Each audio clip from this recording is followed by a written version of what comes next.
Cool. Thank you, everyone who made it after lunch. I know it's always a hard session to make. Even I was having trouble dragging myself away from the dessert and coffee. But yeah, so as you can probably tell from the title, when Brian asked me for a title for the talk, I had no idea what I was going to talk about. And he said, "Oh, there's a deadline. I need to get a website up and running." And I thought, okay, let me just send him over something, and then I'll work on the slides afterwards. But actually, it is related to this. So when Philip was up early, first thing in the morning, he was going through the Verizon data breach report, and he spoke a lot about social engineering and how it's a big issue for many organizations. And then he said, we need to do training. Training doesn't always work, but we need to keep at it and everything. So hopefully, although I worked for Noble for him, I'm not going to give a product pitch. But what hopefully I can share with you some ideas and some concepts that you can take and you can apply to training and see why maybe previous attempts haven't worked as well and what we can do differently moving forward. So this is my corporate slide. It basically says I'm awesome. This is my marketing in 4 slide. It basically says no before is awesome. So moving on to the talk. Why do we do security awareness, security training? Why do we attempt to change people's behaviors instead of, is there anyone who wants to volunteer to shout something at me? Because I would like people to shout at me. In a consensual way, I'm giving you permission to shout at me if you'd like to have any opinions. Don't be shy. That's what I'm saying. So the question is why? Why do we do it? And we'll hopefully by the end of it, we'll unpack some of that, why we do it. I think one of the things that we really focus on a lot is what is the current state. And a lot of us, we kind of like come from a technical background, and we like to have a very data-driven approach to everything in life. Let's collect the data, analyze the data, and then act on the data. The problem is that's always what is. That's always what is happening. That's what the data is telling us. And this is very important. It's very useful stuff. But what if we changed that and thought, what if?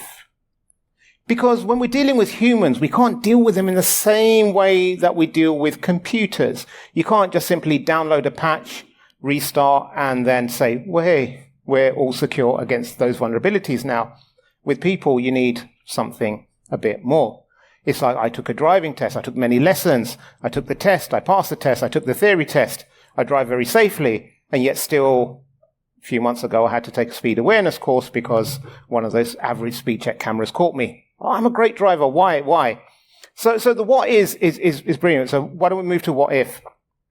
And I thought it's fitting being in a stadium. I'm assuming it's a football stadium here that we're in today. But I'll just say it is. The fear of the negative outweighs the desire or the ambition of the positive. And a football analogy I once read is that they done data analysis on penalties. And they said you've got greater chance of scoring if you go straight down the middle. If you're a striker, go straight down the middle. There's a greater chance of you scoring because the keeper is more likely to dive. The problem with that approach is that if you're a striker, and you go down the middle, and the keeper just stands there and stops it, you're going to look a bit stupid. So you much rather go for the corner and the keeper make a spectacular save because you're more afraid of being embarrassed, even though the data is suggesting that you go down this path. So I think it's a very weird way in how we're wired. But, the way we're wired changes very, very quickly. For those of you, and I see many grey beards out there, and hairs, sorry, I'm trying to be inclusive. You probably remember life before many of these things. Like, when I was a kid, there was no such thing as overpriced coffee that you'd just get in a paper cup and walk around town with. There was no such thing as getting this horrible little shot of medicine-tasting drink and paying nearly, £1.50, €2 for it, or whatever. Who would ever thought if you owned a Dyson vacuum cleaner, you're going to be paying like upwards of £500, £1,000 for a vacuum cleaner. It just wasn't the thing. You just buy a £50 Hoover and make do with it. Staying in people's houses, Airbnb, jumping in a stranger's car, Uber, all these sorts of things. And these things happen, and these changes. Zoom, the pandemic introduced us all to video conferencing at a rate that none of us had been exposed to before. The most, I suppose, many of us would have been exposed to was Skype, which was terrible. And ever since Microsoft acquired it, it's got even worse because everything Microsoft touches. Sorry. Apologies to any Microsoft people in the room. I'm not meant to do it. But what's interesting is, like, you ask people, why do you adopt these things? What made you change? What made you change? And a lot of times people say, well, it's the technology. It's great, isn't it? But I think a lot of what looks like technology is actually human behavior underneath. That's what drives it. So when you look at something like Uber, you say, why did people adopt Uber? And you could say, well, it's a really good app. It's convenient. Look at it. I know when, who my driver's going to be. I don't have to hail a cab. The price is better. But underneath, what it's really doing is just reducing uncertainty. We hate to be uncertain. And if we're certain that something is there, then we don't even care. We're willing to even ignore surge pricing. But, if you have a family account, if you have kids or something, or teens, and you have them connected and they can book their Uber on your account, and then you can track where they are, isn't that a great thing? It's amazing. So it's not really the technology that changed it. It's the reduction in certainty. The technology has enabled that, but the actual behavior that caused it is something else. So when we go out to the organization and we say to our colleagues, choose a really strong password and here are all the rules that you need to follow, they're being told about something, but there's no certainty there. There's no certainty. If I choose a 12-character password or an 8-character password, are you saying I'll never be breached? No, I'm not quite saying that. But if you look at these tables, it takes this much time for this sort of computer to crack it and what have you. So I think, like, if we start thinking about what are we telling our people, if someone reports something to your security team saying, hey, I saw someone without a badge in the office, are they certain that they're going to be taken seriously? Are they certain that that's going to result in some action? And if not, or if they send an email, raise a ticket, and they never hear back, what value is there in them doing that?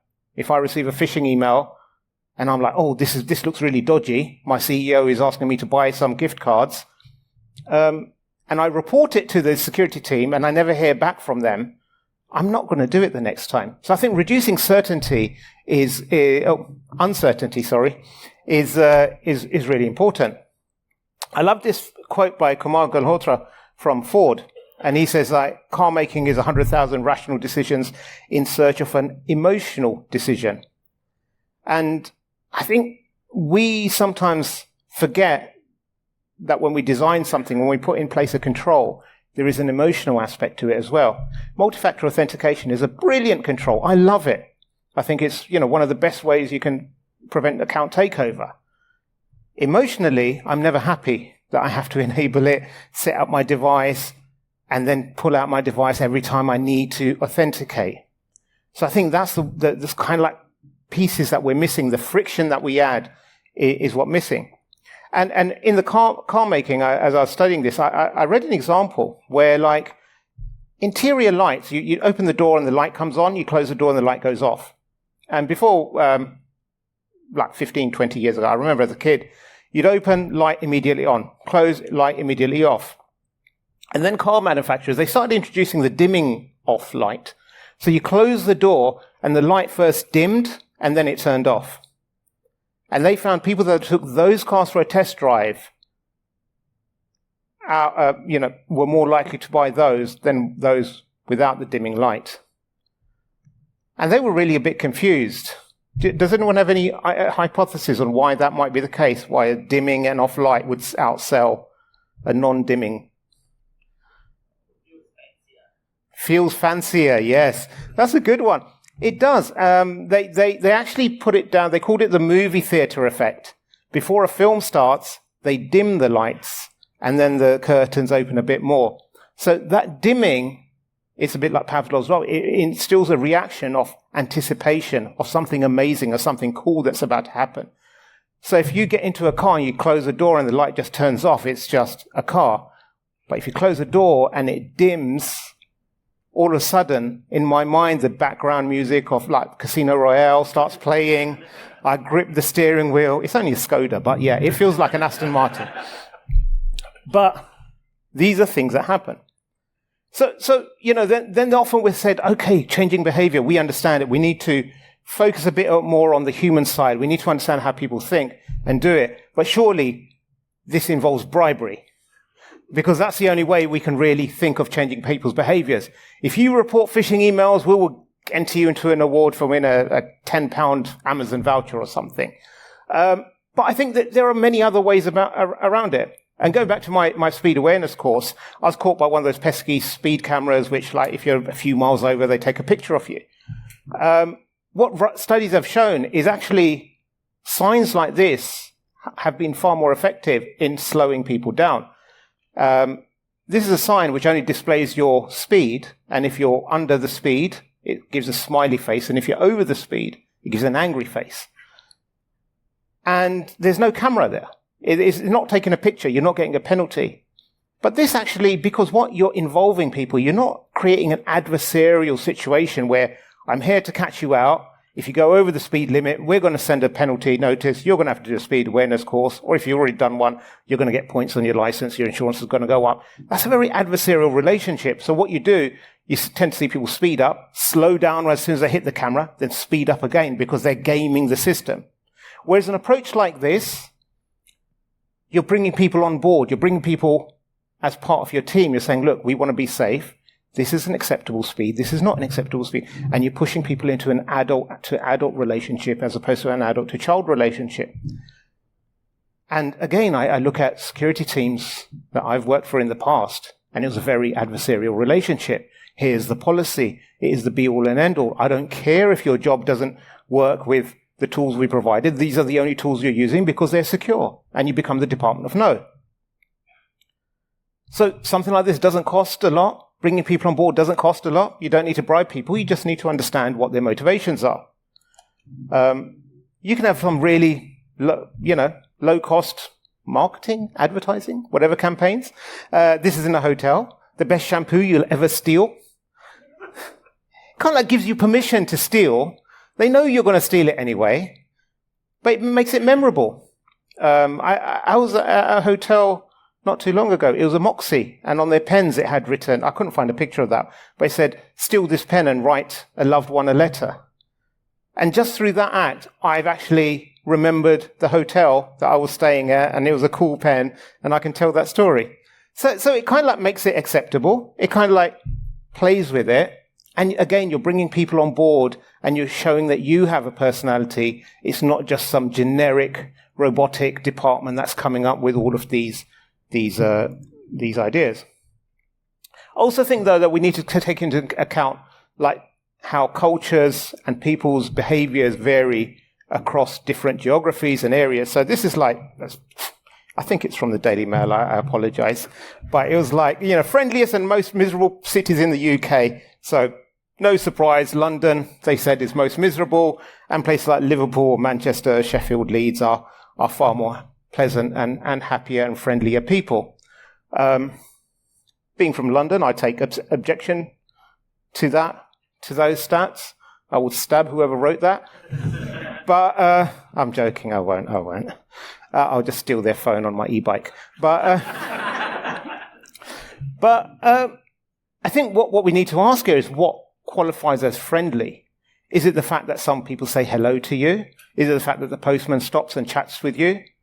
Or is it that if you've got a flat tire, someone will help you change it? I don't know. And that isn't explained here. So it's very easy to be very kind of like observational, just say, oh, this is a friendly place, this is not a friendly place. Sometimes the culture necessitates a certain etiquette and behavior. So even though I've asked people to shout at me at the beginning, no one has, because I suppose that's the kind of environment we're in. It's a very I was going to say very professional. It's a somewhat professional environment we're in over here. We're all professionals, and this is how we're used to communicating. However, if you were at a comedy show, you would be heckling. Don't heckle me, please. I'm not a comedian. Good one. 4 points to the man in the mask. But, it's depending on the environment we're in, we will act accordingly. And sometimes that itself is a sign of respect. If you heckle Brian when he's up here, he'll get offended because he's very fragile. But if you went to a Matt Rife comedy show and you heckled him, he would love it because that's a sign of respect. Both of these are a sign of respect. So we need to understand why things are different and adapt to those differences in people. So just because one office in the UK might be doing certain things a certain way, your offshore office in India might not be doing it in the same way at all. You can't force both to just do the same thing. You have to look at ways of understanding what their context is and go that way. And in that, I think if you do want to change behaviors, the slow nudging approach is far, far more effective than just simply, you should stop doing this from day one. And a bit like the smiley sign. We see examples of this everywhere. This is one of my favorite ones.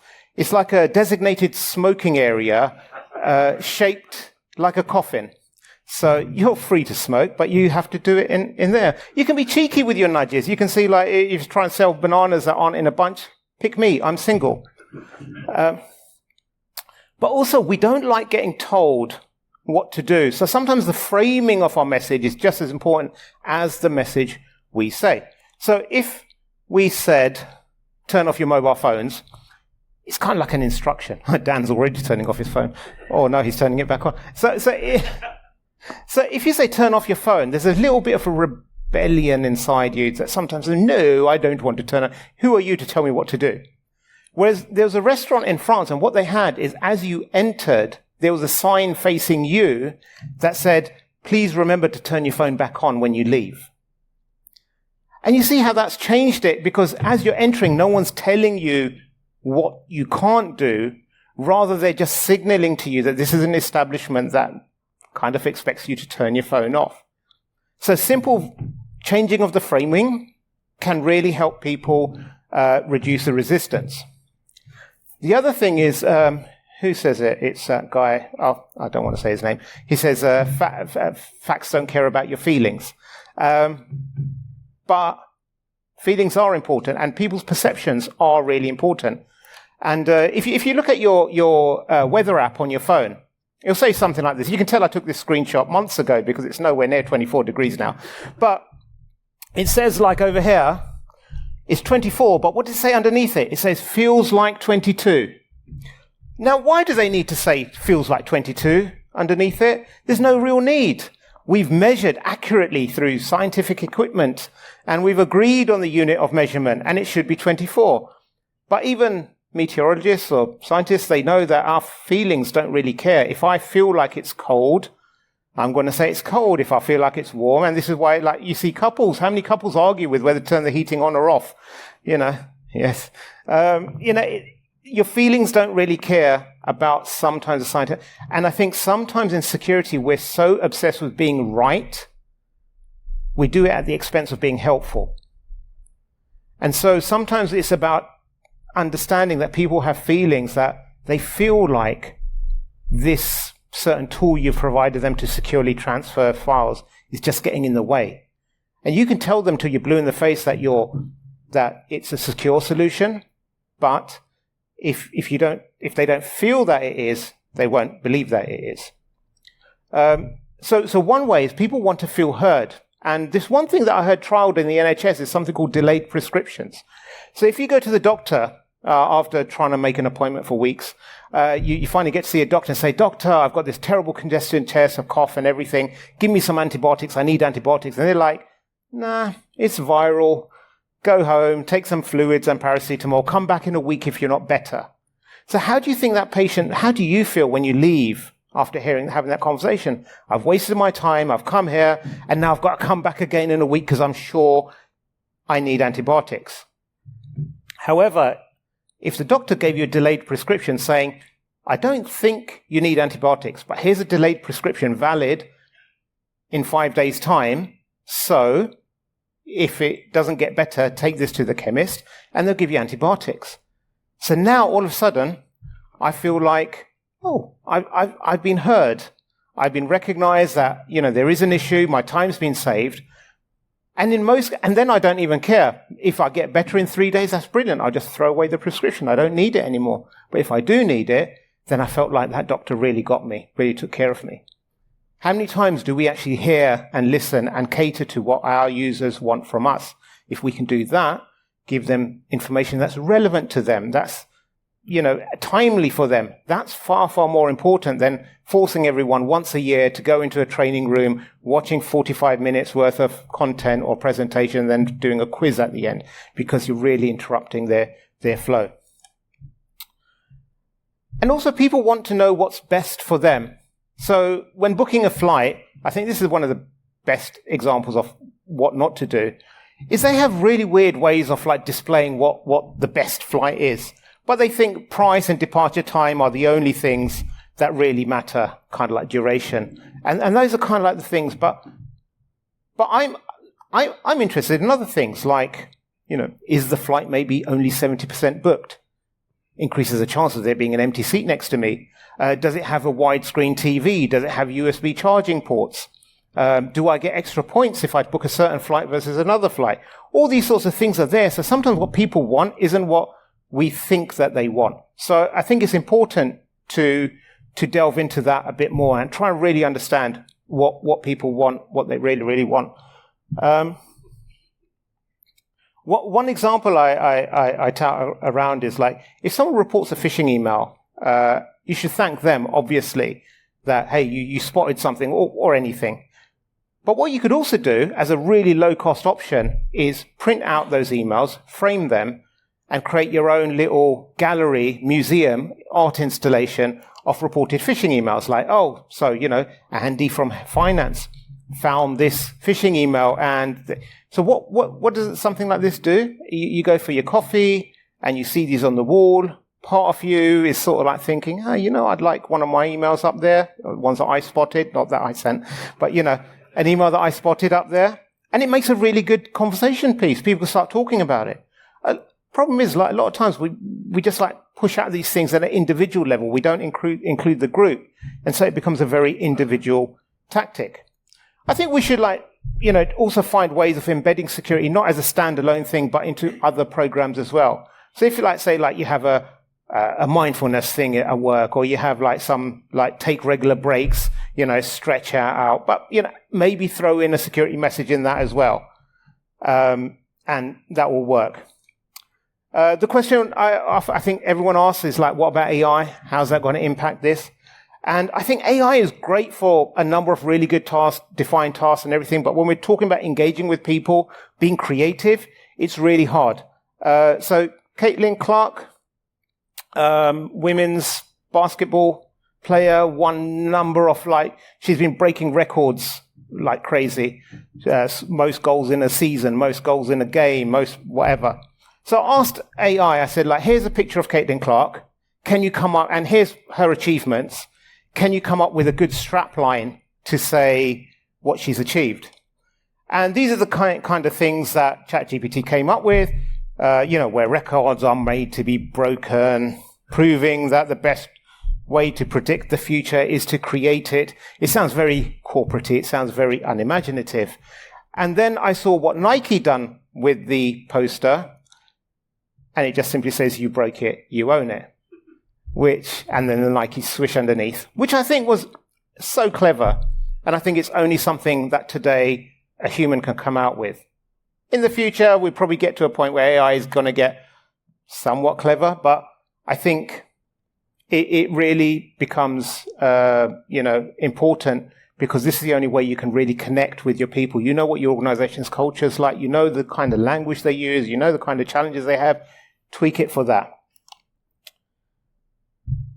So having said all of that, I think we come back to the why that I asked in the beginning that all of you were scared to contribute to. Why do we do this? Sorry? Hope. Why do we do it? Hope. That sounds like a political sort of like campaign. Vote for me. Vote for hope. Means nothing. Good attempt, though. Good attempt. Maybe that's the wrong question. Maybe it's the wrong questions. Maybe we need to not just ask why, but maybe we need to ask more questions and better questions. Ones that don't necessarily solve the problem, but expand the solution. And I say that because you give a problem to an engineer, what do? They reframe it as an engineering problem and give you an engineering solution. You give the same problem to Brian Honan and he turns it into an ISO 27001 problem and gives you a, But I think that, so HS1, the high-speed railway that's terribly behind budget and deadlines and a massive thing. It's built on the assumption that people only want to get from A to B quickly. That's because that's a classical, you're giving it to engineers, say, solve this problem for me. Say, people want just faster trains. And I saw this train in Finland, which has got a carriage, which is basically a play area. And if we had those trains here in the UK, and my kids knew that we had that train in the UK, and that we could book that train to go up north, not that I'd need to go up north to those friendly places, but they would not let me take the car. And I think I would feel stupid taking the car when I know this option is available where my kids would enjoy it and I would enjoy it. We could chill out on there and, 2-3 hours, whatever. It's not a problem. And I think, how many times have we created a security solution? Going back to MFA, I'm not picking on MFA, but as a good example, how many people choose MFA out of this is just the option that I really want? So I think we need to look at how we design some of our architecture, the choices we give. To summarize, I think things like certainty. How certain am I that something's going to happen? How autonomous? How much autonomy do we give our colleagues? How much, can they relate to the security team? And how sure are they're going to be treated fairly? Because there's still sometimes a stigma associated with, I made a mistake. I plugged in a USB. I sent money. I bought gift cards or whatever. How fairly am I going to be treated? Because I think these are things that people really, really care about. I think we all care about them in life. But they're very, very difficult to measure. So I think meeting people on their journey and then showing them the tools, sharing with them the tools, I think that will help us create better tools. It'll help us create better approaches and help everyone become more secure. Thank you very much for your time.